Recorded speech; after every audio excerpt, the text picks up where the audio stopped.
Kunja Bihari Jaya Radha Madhava Kunja Bihari Jaya Radha Madhava Kunja Bihari Jaya Radha Madhava Kunja Bihari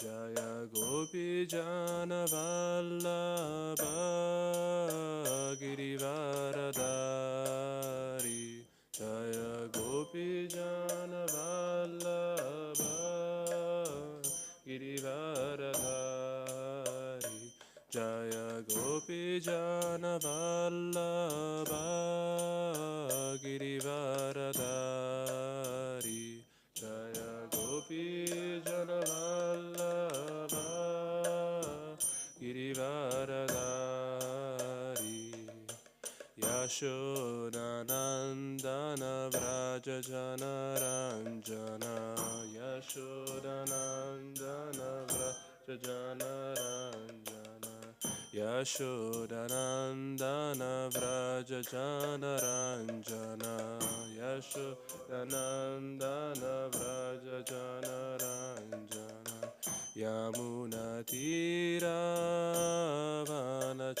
Vanachari Munatira Vanachari Yamuna Tira Vanachari Atira Vanachari Jaya Radha Madhava Kunja Bihari Jaya Radha Madhava Kunja Bihari Jaya Radha Madhava Radha Madhava Radha Madhava Shri Radhe Jaya Radha Madhava Radha Madhava Radha Madhava Shri Radhe Jaya Prabhupada Jaya Prabhupada Jaya Prabhupada Shila Prabhupada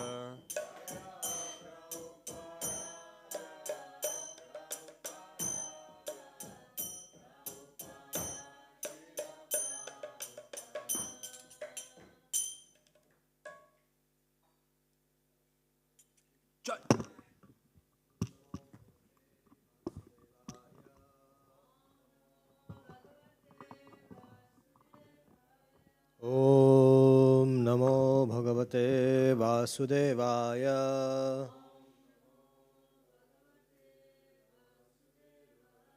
Om Namo Bhagavate Vasudevaya.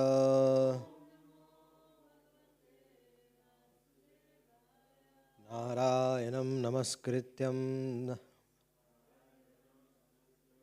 Naram Chaiva Narottamam Devim Saraswatim Vyasam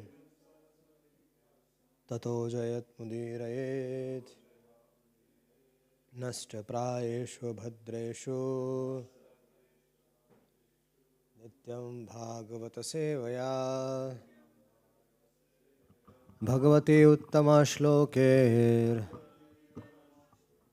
Bhaktir Bhavati Naistiki Krishnaya Vasudevaya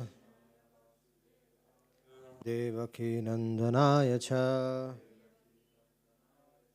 Nanda Gopakumaraya Govindaya Namo Namaha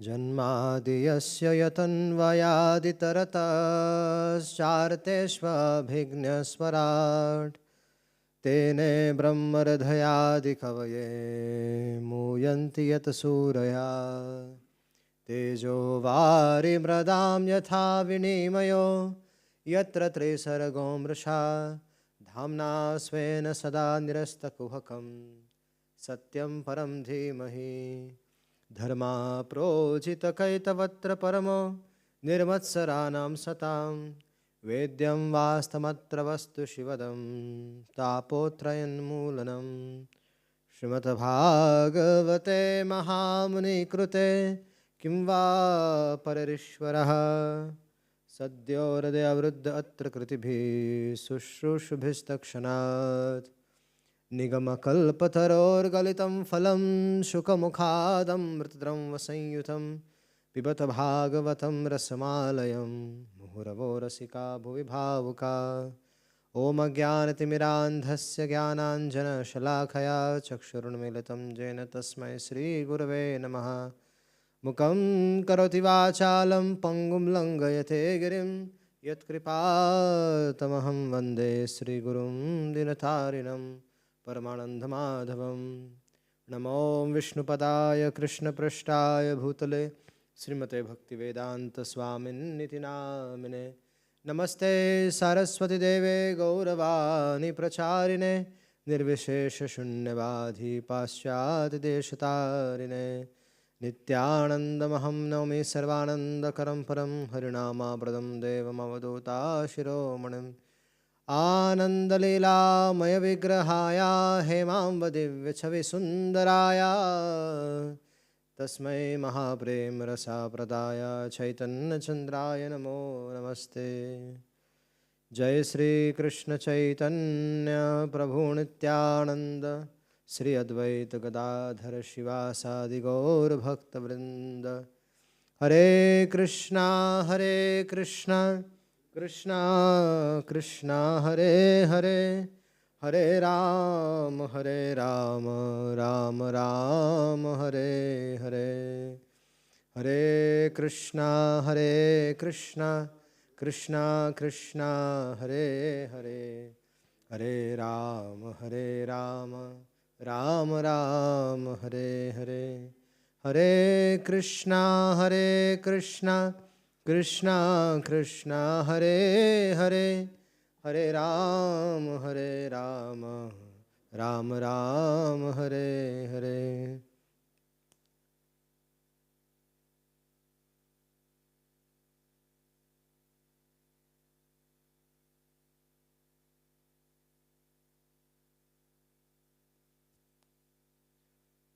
Okay.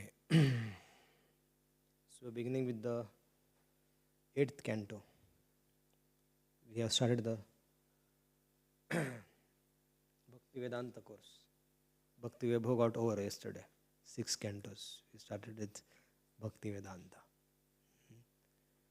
Crash course on Bhakti Vedanta.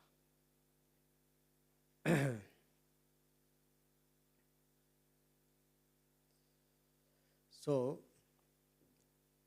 in the 8th canto, there is a pastimes of Gajendra getting delivered. So in the midst of the milk ocean, there is ocean of milk also. So there is very high and a very beautiful mountain that has an altitude of 10,000 yojanas. That is around 80,000 miles. So that mountain is known as Trikuta Parvat, very famous. So in that valley of Trikuta, there was a very nice garden known as Rutumat, and which was constructed by Varuna. And in that area, there was a very nice lake.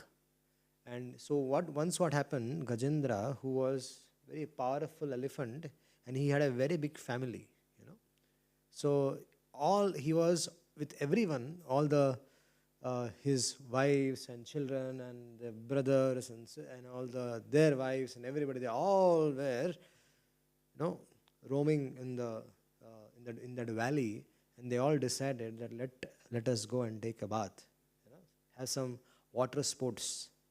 So they all entered that that particular lake, and they all started sporting with each other. And while that sporting was going on, all of a sudden, Gajendra's leg was caught up by a crocodile. Now when it is also an example, when you land in trouble, then all your so-called friends and everybody gradually they go away. So That's what happened when Gajendra was caught hold by the crocodile. At that time, all his friends and everybody, they started running away from him, and they came to the shore of the lake. And Gajendra was stuck there with the crocodile, and they were fighting for 1,000 continuous years. So neither the elephant nor the crocodile died. None of them they died. But since they were in water, the elephant's strength gradually decreased, and the crocodile's strength, being in water, was gradually increasing. So thus the crocodile became more and more encouraged, and the elephant became helpless. And seeing that there was no other way for protection, he started calling out for the Supreme Personality of Godhead. And interestingly, the most interesting part was that when Gajendra was offering prayers to the Supreme Personality of Godhead, at that time the Devatas, the Indra and Shiva and so many other Devatas were in the sky, and they're watching Gajendra's situation. But none of them, they came forward and offered to help Gajendra. And they were all, in fact, the Indra and the Devatas were laughing that this Gajendra is thinking that he can call the Supreme Personality of Godhead, Lord Hari, to rescue him. Is he a mad person? Is he a mad fellow? He's an elephant. Big yogis, they do tapasya for so many long years, birth after birth. They keep on aspiring for the lotus feet of the Lord, and the Lord does not come there. And this elephant is calling for help, and he thinks that the Lord is going to come. Instead, he should have called for our help, and we could have gone and helped straight away. Because we were there. So Gajendra, when he was offering his sincere prayers directly to Supreme Personality of Godhead without making a mistake, and none of the demigods even bothered to try to help him out. So at that time, when everybody was laughing at Gajendra, just at that time, the Lord entered the sky sitting on the Garuda. And when the Lord saw that Gajendra was just about to give up his life, it was a situation where Gajendra almost gave it up, and he was about to get killed by the crocodile. Just at that time, the Lord entered the sky in the arena, and then Gajendra saw the Supreme Person. In that situation, when Gajendra saw the Lord Hari coming, at that situation, with his trunk, he was about to die. With his trunk, he picked up a lotus flower which was there, and he offered it to the Lord. Offered it to the Lord as a welcome, because the Lord has come to rescue him. There is something has to be offered, right? So the Gajendra, in that state where he was about to die, he picked up a lotus flower and offered to the Lord. And the Supreme Lord Hari, he was on the back of Garuda, and he was seeing that Gajendra is about to give up his body, and he told Garuda, you're too slow. So the Lord got down from the Garuda, and he went at the faster space. And what did he do? The Lord immediately pulled him out from the water along with the crocodile who was captured by the lake. And then the Lord killed the crocodile, and thus rescued his dear devotee Gajendra. So when Gajendra,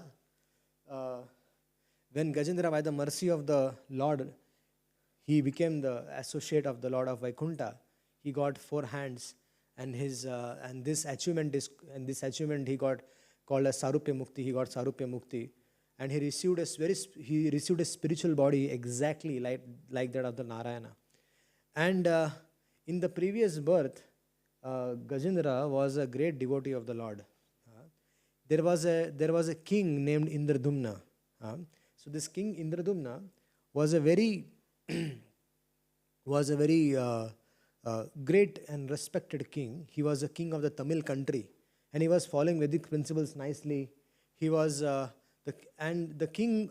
He retired from the family life, and he constructed he took Vanaprastha. He constructed a very small house on the Malaya Parvat. There is a Malaya hills on which he made a small hut, and he was performing his tapasya there, performing his austerities.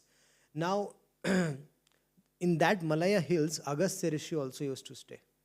So Agastya Rishi, along with these many disciples, once approached the ashram of Indradumna Swami, this Indradumna. And because the king was meditating on the Supreme Personality of Godhead, he could not receive Agastya properly because he was in trance, he was in meditation. So naturally, when Agastya Muni came along with the disciple, how will he know? Because he was meditating on the Lord. So naturally, he could not welcome him properly. So Agastya, the Rishi became very angry and cursed him to become a dull elephant in the next birth. So, in accordance with the curse, now here many devotees, they have this understanding that King Indradumna, he performed some aparad. No, he did not commit any offense to Agastya Muni. Here Agastya Rishi was inspired by the Supreme Lord, that's why he cursed him, and that's why that person, that king became Gajendra is the next birth. Now, so usually what happens that when a person transmigrates and he gets another body, he forgets everything. What has happened in the past birth. But here, this was a very special case. So the king was born as elephant and forgot about his previous activity in the devotional service. Nonetheless, in the birth of an elephant, when he got the birth of an elephant, when he was dangerously attacked by a crocodile, when he was completely helpless, at that time he remembered the mantra which he was chanting in the previous birth as a king Indradumna. In the Malaya hills, when he was chanting the holy name, that mantra which was given to him, he was chanting there. So that he remembered and he chanted that mantra for calling the 40 shlokas, the 40 verses which Gajendra recited, he was actually in his past birth. So he remembered his past life in devotional service. I remembered the prayer he had learned in that life. And because of this prayer, he again received the mercy of the Lord, and thus he immediately delivered, and he became one of the associates which had four-armed form of Vaikuntha, Lord of Vaikuntha. So he became liberated. So then, a very interesting story is there that Maharaj Parikshit was eager to know about. Okay, one second. There is also another history that who was that crocodile? So in the Gandharva, there was a king on the Gandharva planet, and his name was Hu. And once this king Hu was enjoying with his girlfriends in the water, and Devala Rishi was taking a bath. So this Hu, just to impress his girlfriends, he goes inside the water and goes and pulls the leg of Devala Rishi, who was taking a bath in the water. Upon this, the sage became very angry and immediately cursed him to become a crocodile. And the king Hu then realized that what did he do? He committed a big mistake. He was very sorry when he cursed, and so he begged pardon from the sage. So in compassion, he requested the sage, please shower your causeless mercy on me, and the sage was very compassionate. So he gave him the benediction that he will be freed when Gajendra was delivered by the Supreme Personality of Godhead. So he indicated to King that Hu, as soon as Gajendra enters the waters of this lake, go and catch hold of his lotus feet very tightly and only leave it when the Supreme Lord comes and cut off your head. Till that time, do not leave Gajendra's lotus feet, because he is a devotee of the Lord, and for rescuing the devotee of the Lord, Krishna, the Lord Hari will definitely come, and in that rescue, you will also get delivered. So this is all the sweet and wonderful arrangement of the Supreme Lord. Isn't it such wonderful pastimes of Lord Gajendra delivered by the Supreme Lord? Now, so Maharaj Parikshit was very eager to know about the churning of the ocean milk. So Shukdev Goswami began to explain the pastimes of the churning of the ocean. So once what happened that Durvasa Rishi, he came from Vaikuntha and he had received a garland from the Supreme Lord. So he happened to meet Indra on the way, and then he took out his garland and offered it to Indra. Indra, being puffed up, what did he do? He took out the garland, gave it to the Airavat elephant. Elephant did not realize his mistake. Airavat put it on the ground and smashed it. In front of who? Durvasa. How can someone dare to do such thing in front of Durvasa Muni? Durvasa immediately cursed him that all your opulence and everything will be over immediately. So Indra lost the kingdom. Indra lost the kingdom. So this is Indra's situation. And this is our situation as well. It's not different from, we are not different from Indra. We are also somehow or other in our different scenarios in the world, we are also Indra only. So then, as usual, Indrari Vyakulam Loke Mradayanti Yuge Yuge. Indra landed in difficulty, so Indra went to Brahma.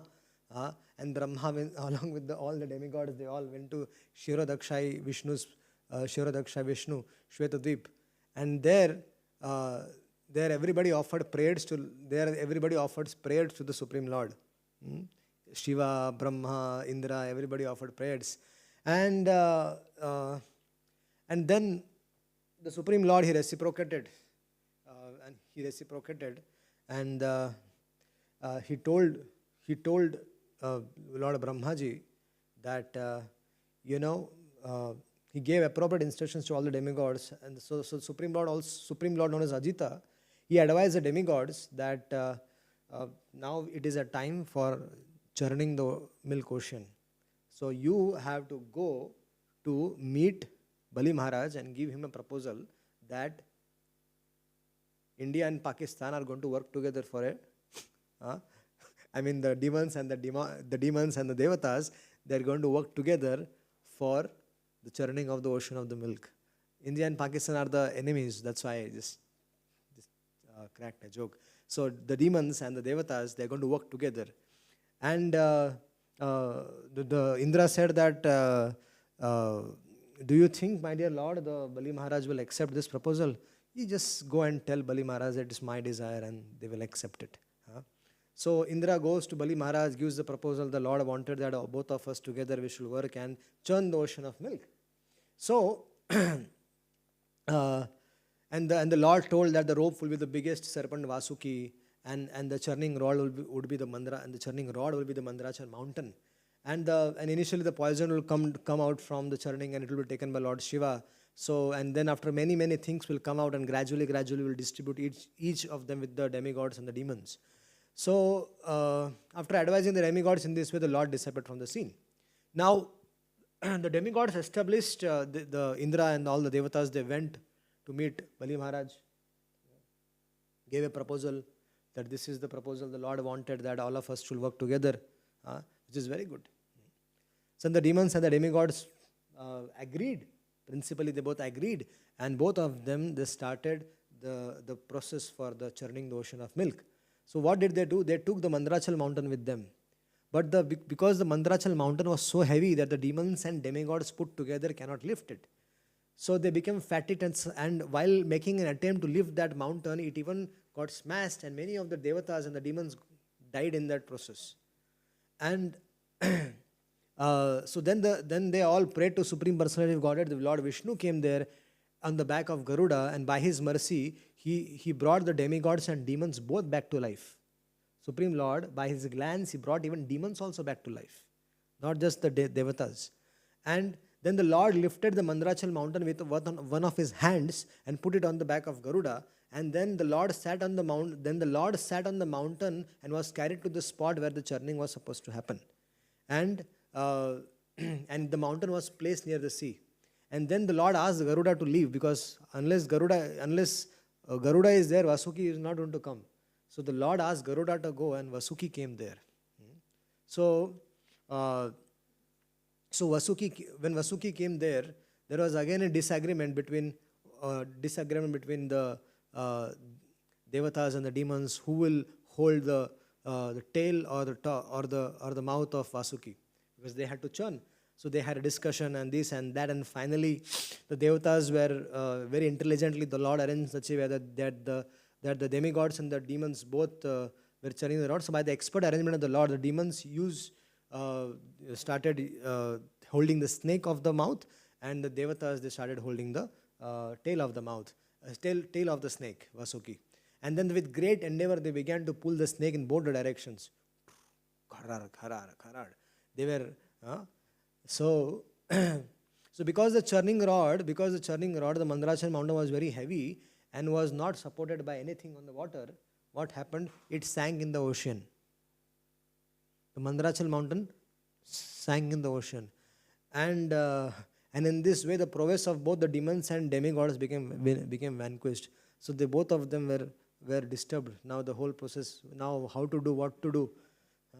Then again the Lord, the Supreme Personality of Godhead, with great force, he appeared in the form of a tortoise. Now there are so many incarnations of the Lord present here.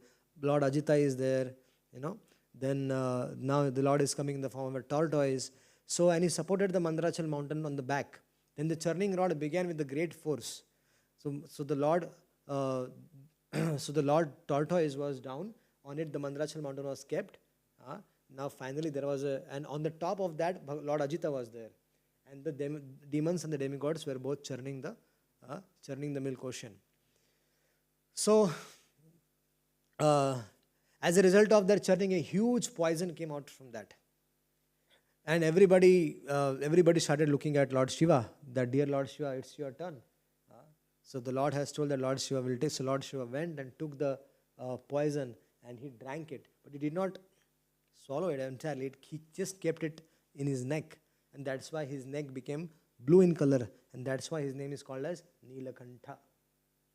Lord Shiva's one of the name is Nilakantha. So as a result, while Lord Shiva was drinking that, he drank all the poison, but some drops of it fell. Some drops of it fell down, and because of that poison was because of the poison, that there are poisonous snakes, scorpions, toxic plants, and poisonous things in this world. Because of that little drop which fell from Lord Shiva when he was drinking that poison. So further, what happened? Although after Lord Shiva drank the poison, both the demons and the demigods again took the charge of churning the ocean, and they resumed the activities. So the first thing which came out was a Surabhi cow. So Surabhi cow, the great saintly people accepted the Surabhi cow because they wanted it for the performing yagya and other things. Then from there came the horse. The horse came. Uchcheshravaha, the horse came out from the churning of the ocean. Bali Maharaj accepted the horse. Now very smartly the Lord was dealing that who will take what, because the demons will also not feel that we are not getting anything, and because both of them were doing this churning of ocean for one purpose, and the purpose was nectar. They both wanted nectar. The Lord also, the Lord actually, when Indra took the message with Bali, the message was very clear that the nectar will be divided between both of us equally. Both the teams, both the parties will get the nectar equally. So that was the message, and with that efforts, this churning was going on. Then Airavat appeared and Indra took it. Then the gem known as Kaustuba gem appeared from it, and the Lord said, Baba, I should also get something. So the Lord took the Kaustuba gem. And thereafter, Parijata flower and the Apsaras came from that. And so the demigods took it. And then the goddess of fortune came from it. So when goddess of fortune came from it, it started looking for an appropriate person looking for an appropriate person for getting married. So goddess of fortune looked at Lord Shiva, looked at Lord Brahma, looked at Bali Maharaj, looked at Indra and everybody, and she found out fault in each and every one of them. Even Brahma, he found fault. Lord Shiva, he found fault. She found fault. Even all the devatas, she found fault. All the rishis, she found fault. There is a long list of all the faults each of the personality has in them. For Lord Shiva, he said that he doesn't know how to, for Lord Shiva, he said he doesn't know how to have a married life. He stays under a tree. What kind of grahastha is he? Brahma also, there are so many. Indra, he is a mad fellow. So they there is a long list of all the faults in everyone. And then finally, Goddess of Fortune looked at Lord Vishnu and he said, this person also has a fault. And then somebody asked, what is the fault? He is not interested in me. That is the biggest fault. But still I will marry him because he has no fault. So Goddess of Fortune and Goddess of Fortune Lakshmi and Vishnu got married there. And after the marriage was done, again the churning started, and the demons, however, being so then the Varani, the goddess of drinking, was generated, and the Lord ordered that demons should accept her. So demons accepted the Varuni, the drink, and then again the demons and the demigods, they again started with renewed energy, and they began to churn. So this time a partial incarnation of the Lord called as Dhanvantari appeared from the churning of the ocean with nectar. And as soon as Dhanvantari came from it, the demons came and grabbed that nectar from the hands of Dhanvantari and fled immediately. And now the demons snatched the jug from Dhanvantari, and they began to fight among themselves. Who will drink the nectar? There were senior the Daityas, there are senior demons, there are junior demons. The senior demons and the junior demons started fighting with each other. That we are juniors, we should get first. And among the juniors also, they were saying, no, we should get first. And there were senior demons, they were saying, no, we are seniors, so we should get first. So among the who is actual senior, they started fighting among themselves. So this was all going on. Yeah? So Lord and the demigods were thinking, Baba, they are fighting like crazy. What about us? The whole agreement was that even we will get something, but doesn't look like.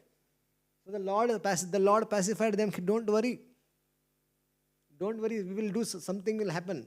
And then while fighting was going on among the demons, the Lord himself manifested himself as Mohini. Mohini, a most beautiful woman in the universe. Imagine the Supreme Lord assuming the form of a woman. So how beautiful will she be?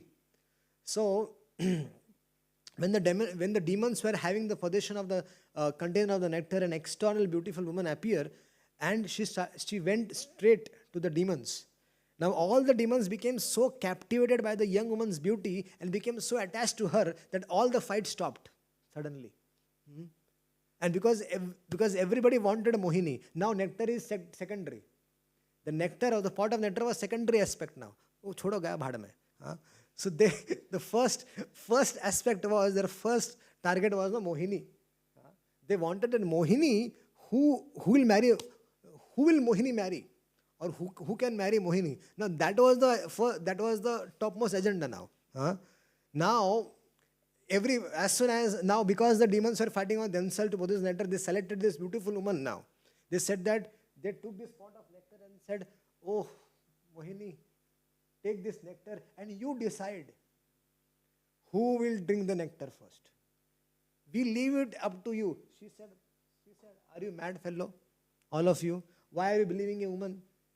You don't know me, where I am coming from, what is my caste, No. We trust you completely. We completely trust you. We have unflinching faith in you. Whatever you do, we will accept it. And she said, but if I commit some mistakes and I could not distribute evenly, what will happen? No problem. Absolutely no problem. What if I go and give it to demigods? No problem. We can share. We are all good people, cultured people. They all behaving so gently, so nicely. The demons in front of Mohini, they were behaving so, like a gentleman. All the fight stopped, everything stopped. So, taking advantage of their weakness, Mohini, the incarnation of Supreme Lord, got the demons to promise that whatever she will do, everybody promised. What promised? They said, whatever she will do, you will all have to accept it. So, Parikshit is late today. So, Mohini, when the demons made the promise to Mohini that whatever you will do, We will have no problem. We get the nectar or we don't get the nectar, it is secondary part. We want you. Will you be with us? He said, yeah, I'm always with you. I'm always going to be with you. So when the demons got that, when the Mohini got the assurance from the demons, then she went to the side of the demigods and told everybody, sit in line. There was a big hall, and the Mohini told that the demons and the devatas, all of you sit in a proper line. So they all sat in the proper line, and the Mohini started roaming around in that assembly with the pot of nectar. And and she started quietly, very sweetly, glancing at the demons. Glancing at the demons with loving eyes. With loving eyes and melting their hearts. On one side, she was giving nectar to the demigods. So she started doing that. And after a while, when the demigods were getting nectar and they were not getting. So some of the demons started saying, "Hey, Papa, she's cheating." Then another demon slapped him. "Hey, rascal, she's cheating. You are cheating. Huh? You are a cheater. Don't. She's Mohini. How can you say about it, Mohini? You rascal. What? Keep quiet. You junior demon. Huh?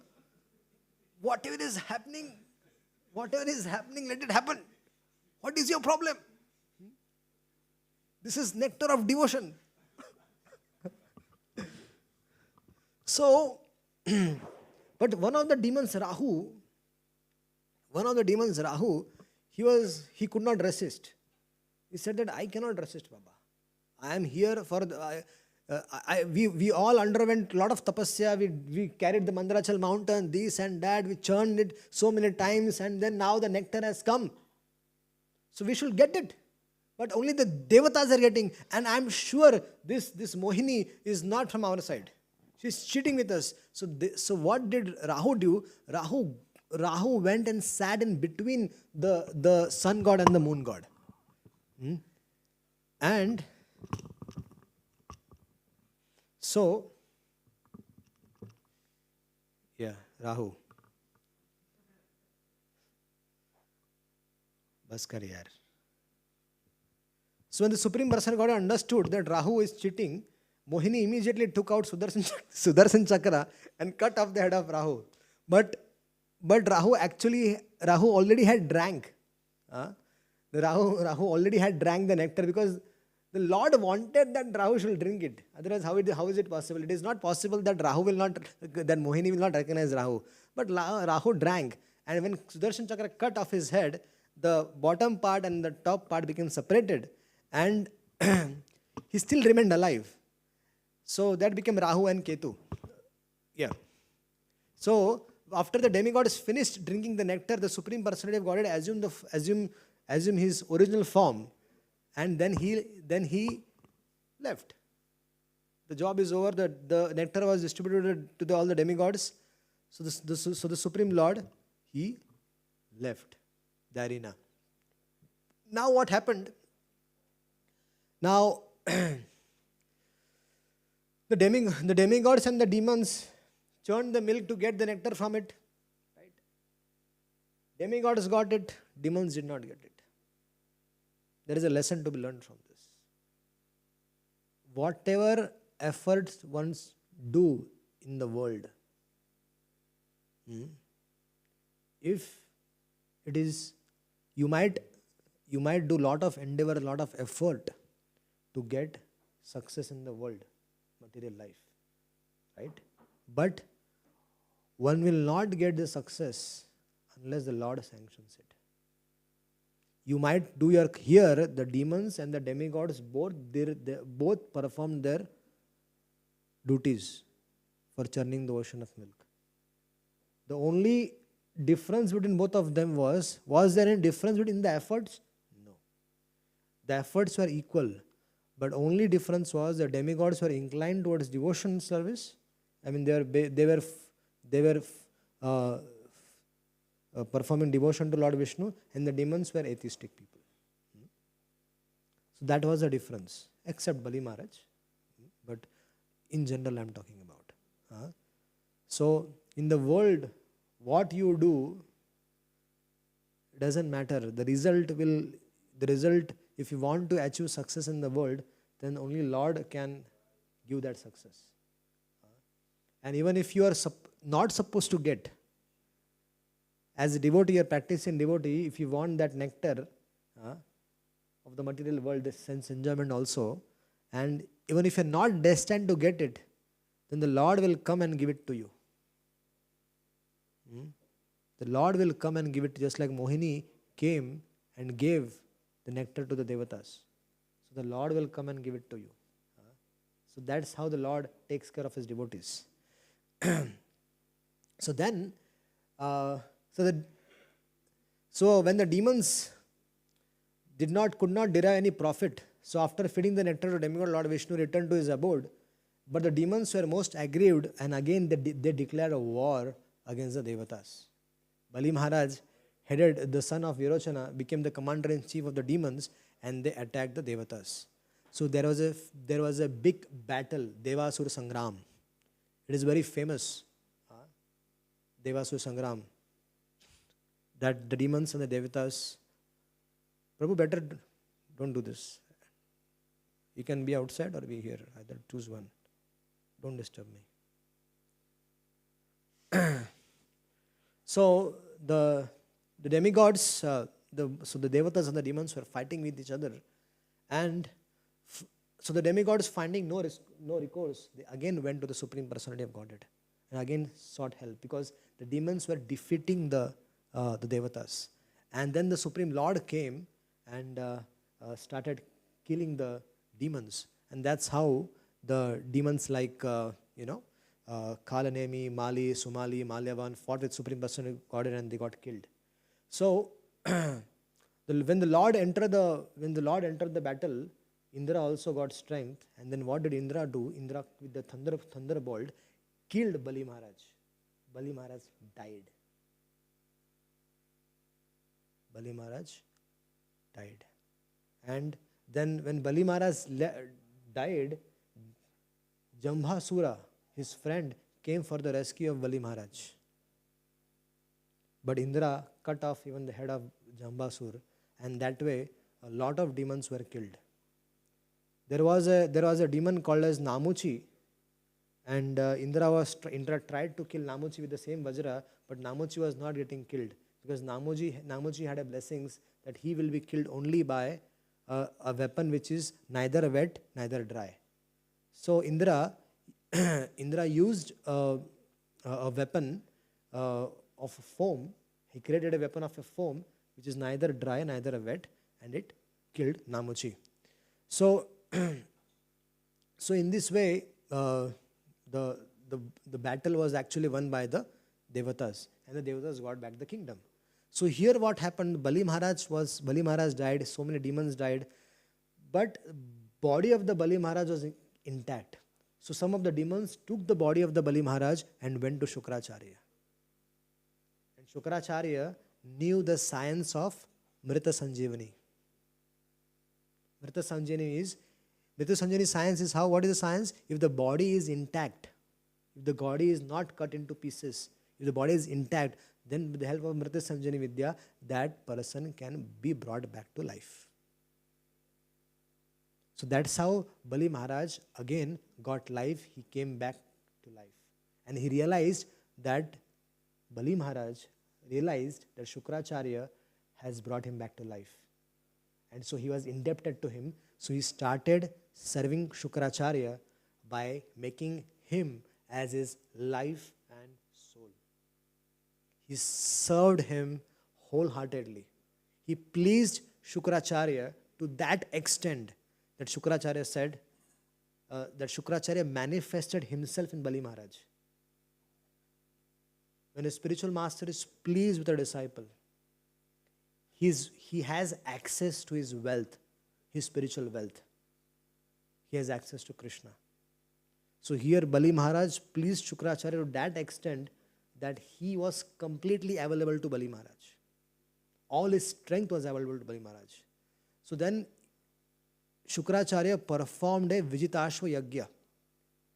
And Vijitashva Yagya was performed for conquering the world. And Bali Maharaj, after the Yagya was over, he got so many different items from that Yagya. Weapons and so many different things. And Prahlad Maharaj, he came and garlanded Bali Maharaj with the garland of the lotus, which was from the Supreme Personality of Godhead.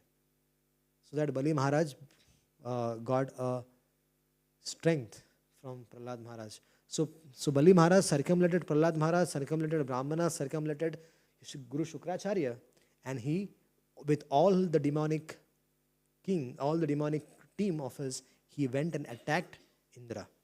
Now Indra was thinking, what was Indra's mindset? Indra was thinking that Bali is dead. So Indra was celebrating. Now there is no problem because there is no one who is qualified to fight with me. So Indra had a mindset that Bali is dead now. Who is going to fight with me? All the major demonic personalities, they all died in the battlefield. Now I can enjoy this kingdom to the unlimited time. There is no obstacle in my life now. But while Indra was absorbed in such kind of sense enjoyment, all of a sudden his whole kingdom was captured from all the directions by the demons. And at that time, Bali blew his counsel. And when Bali blew his counsel, Indra shook. Because Indra knew the Bali's counsel. So Indra got to his senses. And he went and saw that Bali Maharaj is alive. How can this be possible? Immediately he went and took shelter of Brahaspati. He got Brahaspati and Brahaspati saw Bali Maharaj. And Brahaspati saw Bali Maharaj and he also saw Shukracharya with him. And he saw it is not Shukracharya. I can see two Shukracharyas. I think Bali has served Shukracharya in such a beautiful way that Shukracharya has empowered Bali to conquer the world now. And then Indra asked Brahaspati, what should I do? He said, do not fight. Leave the kingdom. So without fighting, Indra handed over the entire kingdom to Bali Maharaj. And Bali Maharaj became the Ekchhatra Samrat of all the three worlds. Now, the mother, so many things happen. There are so many things happening here as well in the material world. So in the upper planetary system also same thing is happening. No change. Are you getting some lessons from this? Here also people are fighting, there also people are fighting. Here people are fighting for name, fame, pratishtha, or wealth, Mercedes, bungalow, this and that. There they are fighting for nectar or for the Indra's throne. So this fighting is going on. Same thing. Little luxury you will get there. Little advanced sense gratification. Otherwise, it is a part of the material world and it is the same thing. There is no difference. So Aditi, when she saw that her children have no house, so when Kashyap Muni, her husband, when he came home, Aditi started crying.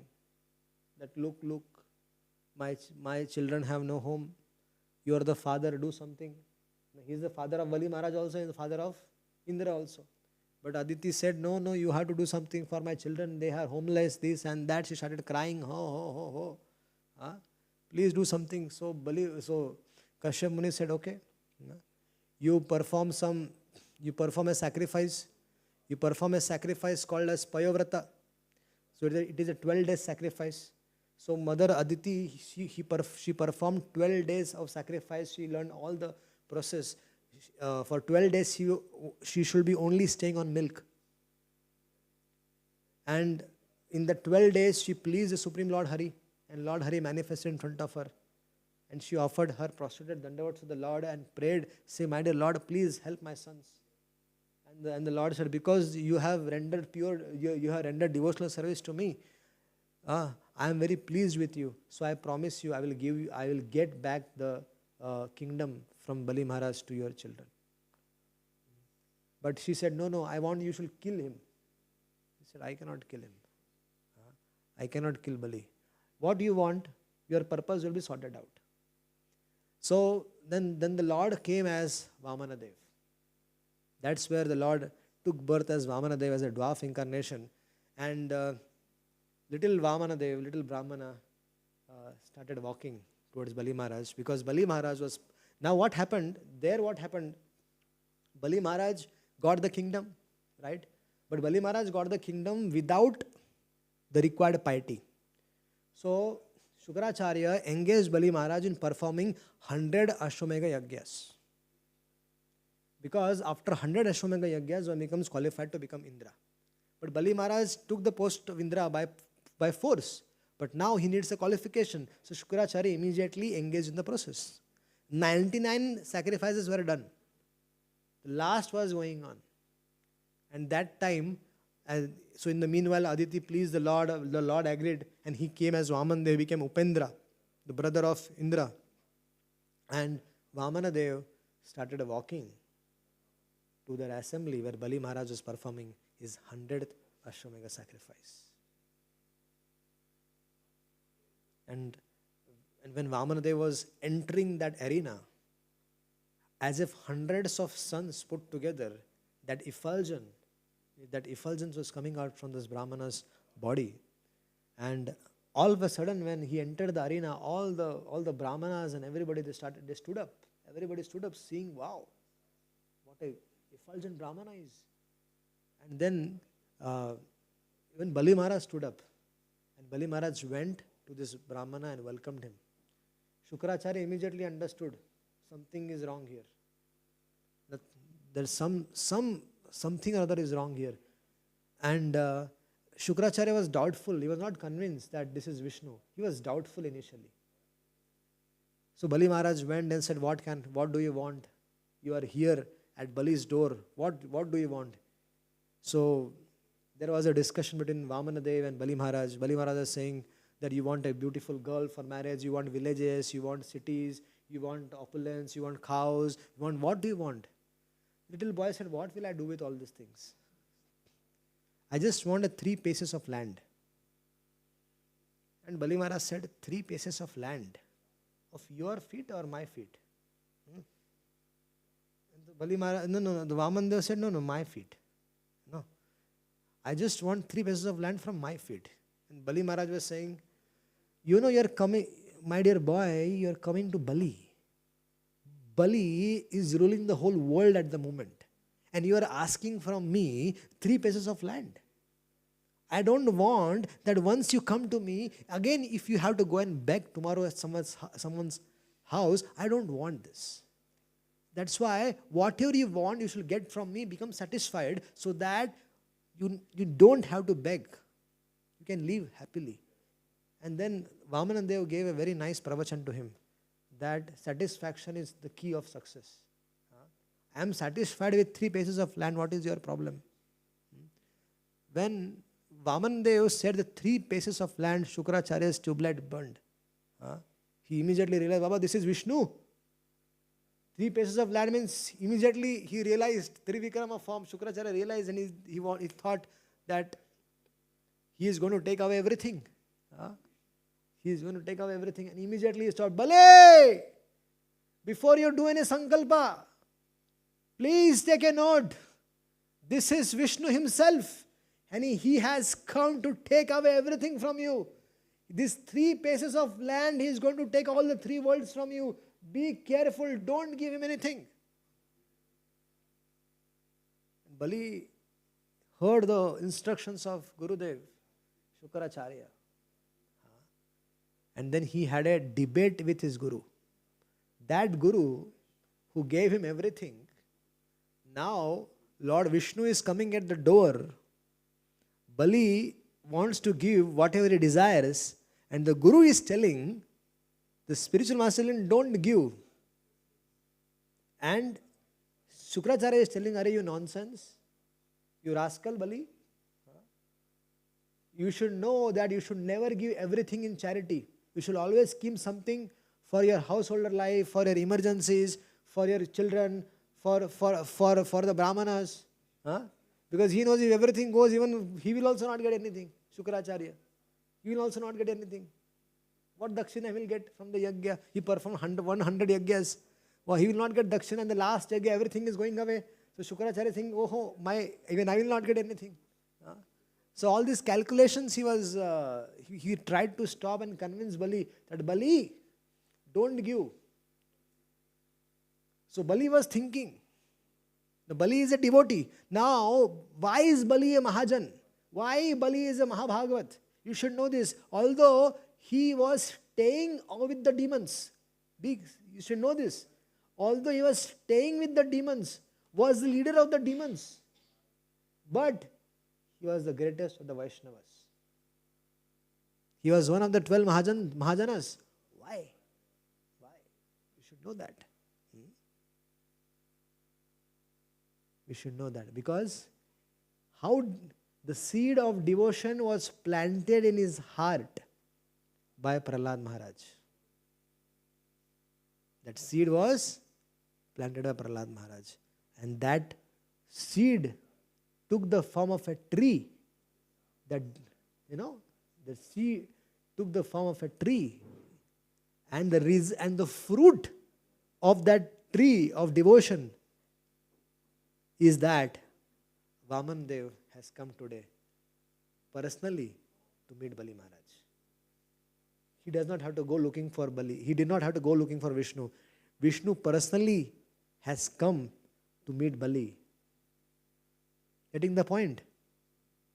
Why? Because he was blessed by Prahlad Maharaj.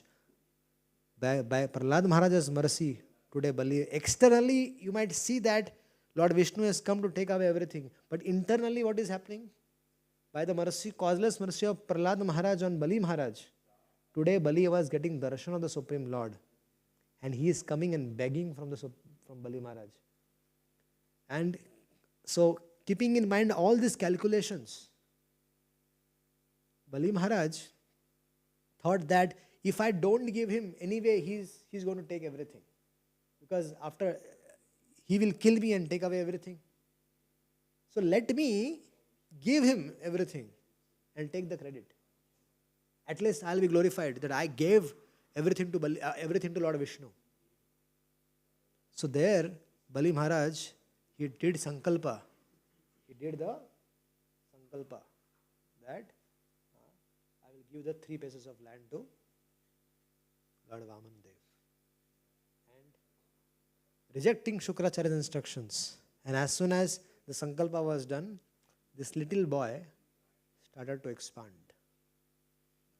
With 1 feet only he covered everything. With 2 feet only he covered everything. And with his own body he covered the rest. He covered the rest of the world. With his own body he covered the rest of the world. With his 2 feet he covered the lower and upper planetary systems. Everything was covered. And then the Lord asked Bali Maharaj, you rascal, you told me you will give 3 paces of land. Where should I keep my 3rd pace? I captured everything what you had in my 2 paces. Where you want me to keep your 3rd pace? 3rd feet. At that time Bali Maharaj said, I am still alive. And the donor is bigger than the amount. If the donor is giving the amount as 4 lakhs rupees, then my value is 6 lakhs. There is some calculation like that. Don't get into details. So Bali Maharaj told that I am alive, you keep your lotus feet on my head. And that time Vamana Dev kept, Lord Trivikrama kept the lotus feet on Bali Maharaj's head. And in this way Bali Maharaj offered everything to the Lord. And all the devatas, everybody, Shiva, Brahma, all the devatas, they all came. They all came and showered flowers on Bali Maharaj. They all showered, even Indra came and showered flowers and said, wow, what a devotion. What a devotional service. So then Bali Maharaj was arrested by the Lord, and then Bali Maharaj asked the Lord, the Lord asked Bali Maharaj that you still did not fulfill my promise, this and that. He was teasing him. So Bali Maharaj was tied up by the Lord. He told Garuda, tie him up. he was tied up by the Lord, and then uh, uh, Brahma, Shiva, and everybody, they came, and they were deciding what punishment should be given to Bali Maharaj. So everybody started to glorify the Supreme Lord. Everybody took the opportunity. Even Bali Maharaj also glorified the Lord. And then finally the Supreme Lord said that, Bali, actually I'm very pleased with you. I'm pleased with your devotion. And that's why I'm granting you Sutala Loka. And in that Sutala Loka, I am going to stay with you. And after this era is over, in the next Manvantara, you will become Indra. Because you have a desire to become Indra, so you will become Indra. Now you complete this sacrifice. The Supreme Lord told Shukracharya ji, please complete this sacrifice and let's celebrate this beautiful moment. That's how the demigods regained the heavenly planets, and that's how the 8th canto of Srimad Bhagavatam is completed. Tomorrow we'll begin with the 9th canto, and in the evening we'll start the 10th canto of Srimad Bhagavatam. Hare Krishna.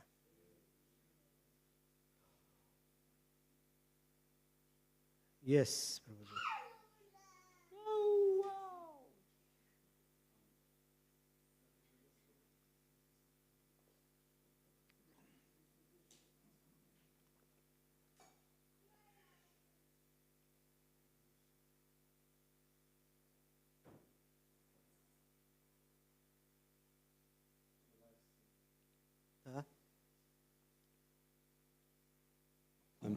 Hare Krishna. Thank you. 2 cantos in 2 hours in one day. I was wondering about the first question about the identity of Bali Maharaj. We are saying Hiranyakashipu and Hiranyaksha are Jai and Vijay, and their spiritual identity is revealed. But what about Bali? Because he's a Mahajan, he's a devotee of the Lord. Is there anything mentioned about it in the Bhagavatam? No. It's only mentioned he was the son of Virochan. Virochan was the son of Prahlad. That's it. Okay, and did he get, I forgot this temporary a Vaikuntha in the material world like Dhruva did? Or did he get he was staying in Sutal Loka, and then Sutal Loka was more material world, but he got the association of the Lord all the time. Lord Vaman there still stays there with him. Okay, if we go back a little bit to Dhruva Maharaj, so he got also a kind of a spiritual planet. So, but there is no like an exchange, a rasa between him and the Lord. So is this some kind of a curse? Because Dhruva Loka, Dhruva. Yeah. Dhruva wanted that and he got that. The Lord stays there also, no? Lord resides in Dhruva Loka, that is Prapanjika, the Lord resides there. Yeah, so Dhruva attained perfection, but if he one day wants to reciprocate a relationship with Krishna, with the Lord, like the Gopas and the Gopis. That is different rasa altogether. No? Their Ishtadev is different, in the rasa is different. So that is a whole different calculation. You cannot compare the love of the Brajvasis with Dhruva Maharaj or Prahlad Maharaj. They are the topmost devotees in their own situation. So you cannot compare that with Braj. That category of devotees are different. Even you cannot compare them with Pandavas, because Pandavas also they are devotees with Aishwarya. They worship Krishna, but they also have the understanding that Krishna is the Supreme Lord, and he is also our friend or our whatever relationship they have. In Braj, this is not the scenario. In Braj, Krishna lifts Govardhan, Krishna does this, Krishna does that. He is only the son of Nanda Maharaj and the son of Yashoda Maiya. About that, Brajvasis cannot think. Krishna chastises Indra, Krishna does that, everything Krishna does. But the consciousness of the Brajvasis could that limit where they are only thinking about pure devotional service to the Lord. No Aishwarya in it. Pure Madhurya. So this is all we're talking about the different devotees, how they attend Vaikuntha Lokas. There is Dwarka, Then there is Mathura. There are different categories of devotees in Mathura.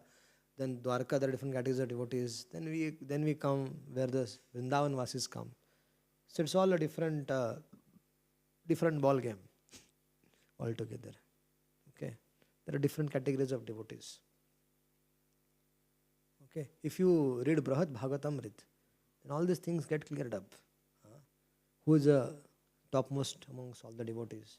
No, so all the Hanuman and all this Bali Maharaj and Yudhishthira Maharaj and everybody is lined up very very systematic way, and then finally they go to Braj. Okay, 10th canto is coming tomorrow. Hare Krishna. Hare Bol. Anything? You have a question? Okay, thank you so much. Hare Krishna. Granthra Srimad Bhagavatam ki.